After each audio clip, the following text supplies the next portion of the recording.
man ako lumaki sa hirap o tumambay sa kanto ng buong magdama, hindi ito ang mga dahilan upang ako ay maglingkod sa bayan.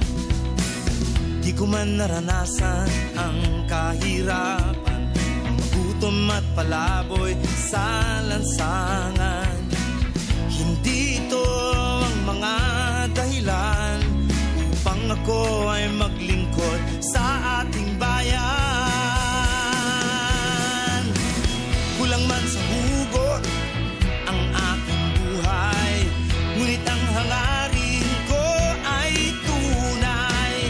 Maglingkod sa bayan, sabot ng kakayahan, at hindi ko kayo pagnanakawan.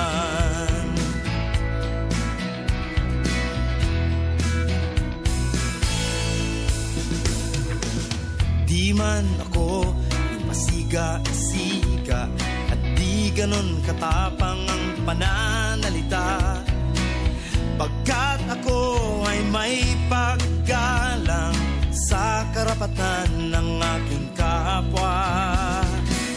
Di daw ako bagay magmotorsiklo, magbuhat at mag-traffic, makipagsalo-salo. Kahit na alam kong ako ay sincero, di ko gawain ang magpakitang tao. Kulang man sa hugot ang aking buhay, ngunit ang hangarin ko ay tunay. Maglingkod sa bayan, sabot ng kakayahan, at hindi ko kayo pagnanakawan. Pagpapatuloy ang daang nasimulan, kung may kulang pa ay aking dadagdagan.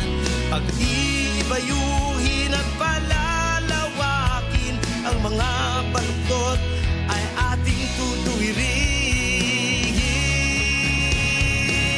Kulang man sa hugot